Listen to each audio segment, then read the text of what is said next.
السلام علیکم۔ میں نے اگر یہ بات کہی تو میں نے یہ غلط بات کہی۔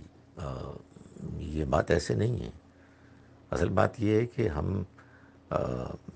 اگر تو اللہ تعالیٰ نے کوئی خود سے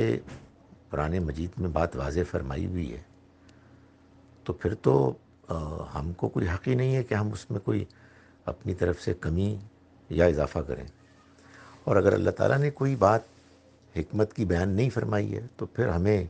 اپنی طرف سے اندازہ کرنے کا اختیار ہے، اجازت ہے، اور اس میں ظاہر اختلاف بھی ہو سکتا ہے۔ اور جب اللہ تعالیٰ خود اس کو واضح فرما چکے ہیں کہ تم نہیں جانتے کہ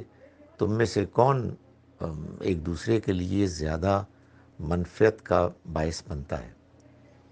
لا تدرون ایکم اقرب لکم نفع، یعنی تمہیں نہیں معلوم ہے کہ ایک شخص کے جو دنیا سے رخصت ہو رہا ہے اس کے رشتے جو تھے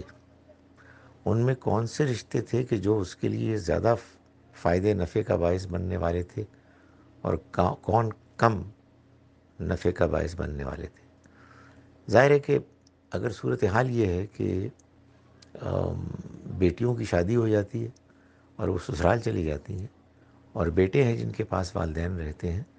تو پھر بیٹوں کا فائدہ والدین کو زیادہ پہنچتا ہے، بیٹیوں کو جتنا پہنچنا ہوتا ہے وہ